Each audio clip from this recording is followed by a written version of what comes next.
common divisor. D is called greatest common divisor of A and B if D divides A and D divides B. And if there is other integer C such that C is dividing both A and B, then C should be less than equal to D, because D is our greatest common divisor. If D is GCD of two integers A and B, then there exist integers X and Y such that D is equal to AX plus BY. We can always write GCD as a linear combination of given two numbers. Next is Euclidean algorithm. Euclidean algorithm is the repeated application of division algorithm. So how does Euclidean algorithm work? Let us see its working by this example. We want to find GCD of these two numbers 12378 and 3054. We know this long division method of finding GCD of two numbers. So let us divide 12378 by 3054. So this method we have been doing in our school classes. So we know this method very well. What we are doing, we are dividing 12378 by 3054. So this is the remainder, then remainder becomes the divisor, and this divisor comes here, and we are repeating this process until we find a non-zero remainder. So the last non-zero remainder which we get, which is 6 in this case, will be the GCD of given two numbers. Now we are writing all these steps in this form. Actually, writing all these steps in this form is called Euclidean algorithm. So what we are doing here, 12378, this can be written as 3054 into 4 plus remainder, which is 162. Then next step, 3054 can be written as 162 into 18 plus 138, and so on. We will do till the last step, and the last non-zero remainder, which is 6, will be the GCD of given two integers. Now next, we have studied in previous slide that we can write GCD as a linear combination of given two numbers. So 6 is the GCD of given two numbers. Now we are just seeing here that we can write 6 as linear combination of given two numbers. So how we are doing that? Let us see that. This method will be called reverse Euclidean algorithm. This is our Euclidean algorithm. So reverse Euclidean algorithm means we are going down to up, from bottom to top. So 6 can be written as 24 minus 18 into 1. From this step, 6 is equal to 24 minus 18 into 1. Then we can substitute value of 18. From this step, 18 is equal to 138 minus 24 into 5. Then open this bracket and combine the similar terms, like this is 24 into 1, this is 24 into 5. So if we combine both of them, we will get 24 into 6 minus 138 into 1. Then we will substitute value of 24. From this step, 24 is equal to 162 minus 138 into 1. So we substituted that here, then open the bracket, combine the terms with same coefficients, and again substitute the value of 138, open the bracket, combine this terms with same coefficient, and at last we will have 132 into 12378 plus 3054 into minus 535, because at last when we will substitute value of 162, then we will be getting 12378 and 3054. So we found x is equal to 132 and y is equal to minus 535. Next topic is Diophantine equation. Diophantine equation named after the mathematician Diophantus.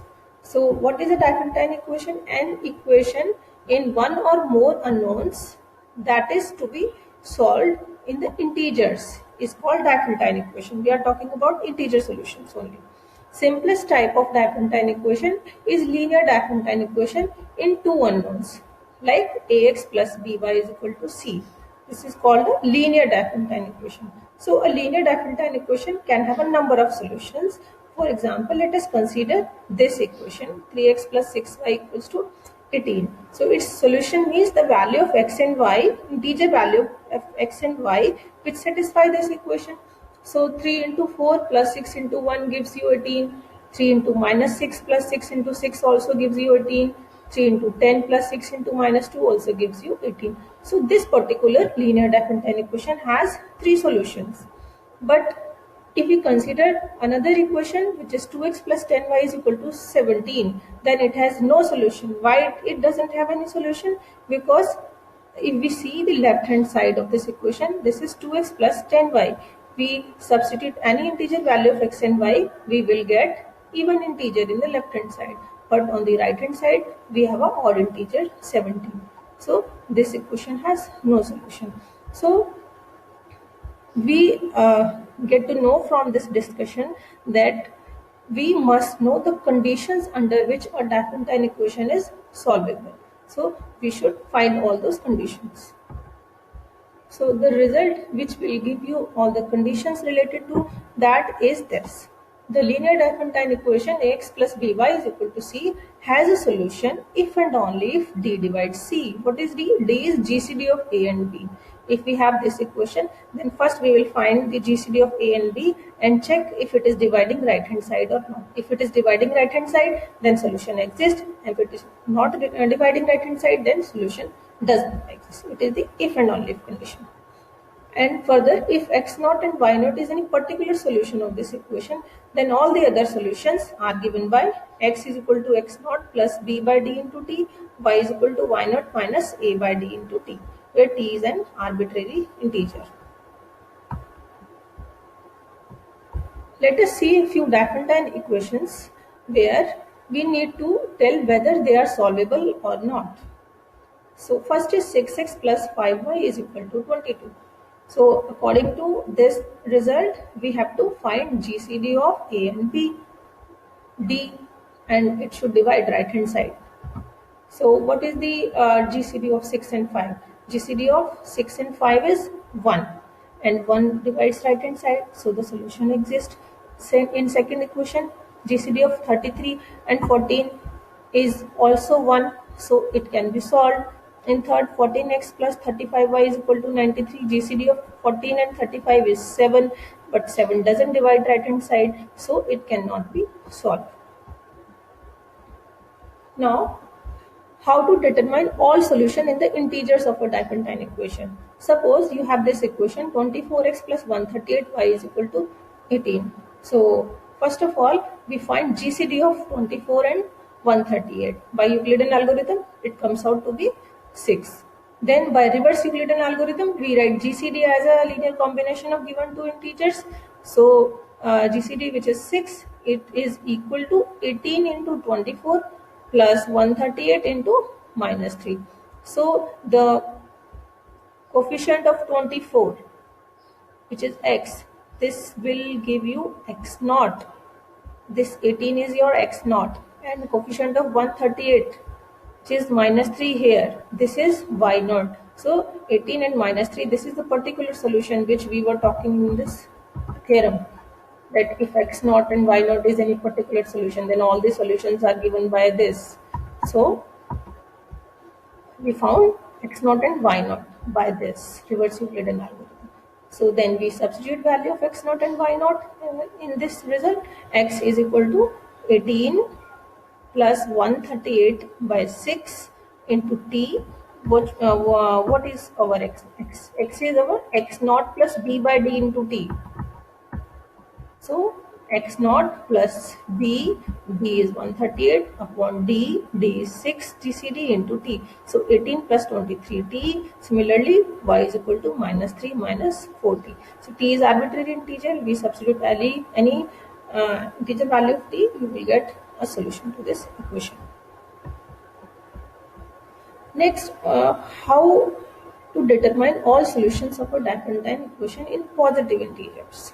So in previous example, we are talking about all integer solutions, not necessarily all positive solutions, but here we are talking about positive integer solutions. So consider this example, 18x plus 5y is equal to 48. Let us try to solve it.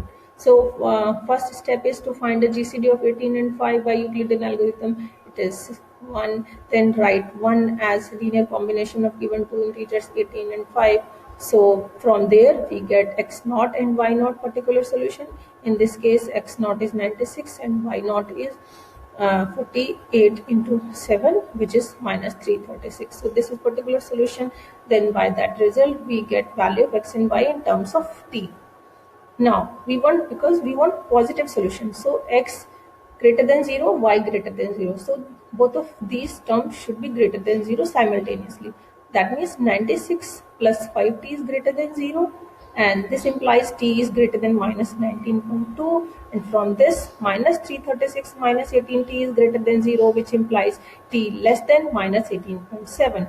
Therefore, from these two, t is equal to minus 19. So if we substitute the value of t in these equations, we find x is equal to 1 and y is equal to 6. So if we are going to find positive solution, then these two should be greater than 0 simultaneously, and from there we find value of t, then substitute value of t, we find positive solutions. Next, you may have a problem where finding positive integer solution is not possible. Consider this example. 123x plus 360y is equal to 99. So find GCD of 123 and 360. GCD is 3. Then write 3 as a linear combination of given two numbers by reverse Euclidean algorithm. From there we get particular solution x naught and y naught. Then by the theorem we find value of x and y in terms of t. Now because we want positive solution, so x greater than 0, y greater than 0, x greater than 0 implies t is greater than minus 11.275. From here t is less than minus 11.3. So t to satisfy both of these conditions is not possible. Therefore no t exists and therefore no positive solution. Let us consider now some word problem, and we will try to solve this problem with the help of Diophantine equation. The problem is like this. A farmer purchased 100 heads of livestock for a total of $4,000. Prices were as follows.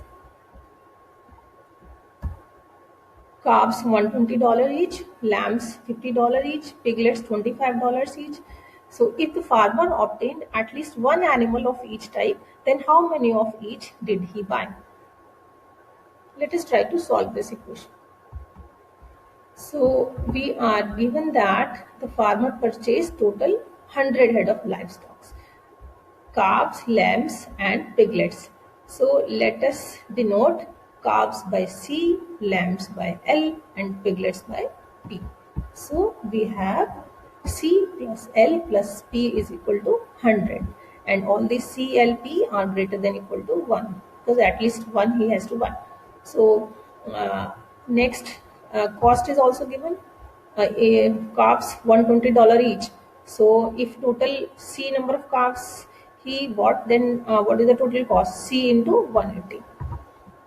So 120, sorry. So C into 120 plus 50 into L plus 25 into P, because all the three costs are given. So total cost is equal to 4,000, because he has spent 4,000 total. So this is equal to 4,000. Now we can see that 120, 50 and 25, they have GCD 5. So we can reduce this equation, divided by 5, and we get 24C plus 10L plus 5P is equal to 800. Then P is equal to 100 minus C minus L, because P plus C plus L is 100, so P is equal to this. Then we substitute value of P here. Then we will get an equation in C and L only, because P is eliminated. So this is a Diophantine equation in two variables C and L, which can be solved by the known method. So first we find the particular solution. So particular solution is 0 and 60. Then find value of C and L by that theorem in terms of T. Therefore C is equal to 5T, L is equal to 60 minus 19T. So we can find that P is equal to 100 minus 5T minus 60 minus 19T. So from here we get P is equal to 40 because 100 minus 60 is 40. 40 plus 14t. Now 5t is greater than equal to 1 implies that t is greater than equal to 1. So 60 minus 19t greater than equal to 1 implies 19t is less than equal to 59, which implies t is less than equal to 3. Now 40 plus 14t is greater than equal to 1 because all these things were greater than equal to 1. So CLP, all in terms of t we have got, so all of them greater than equal to 1. We find value of t from each. Here t greater than equal to 1, here t less than equal to 3, and here t greater than equal to 2. So we get t 1 less than equal to t less than equal to 3. Therefore 5 calves 40, if we take value of t as 1, then 5 calves, 41 lambs and 54 piglets were bought, and if we take value of t as 2, then 10 calves and 22 lambs, 68 piglets were bought, and if we take value of t as 3, then 15 calves, 3 lambs and 82 piglets were bought. So this is all about Diophantine equation in this lecture. Thank you so much. These are the references. We have followed the 7th edition of this book.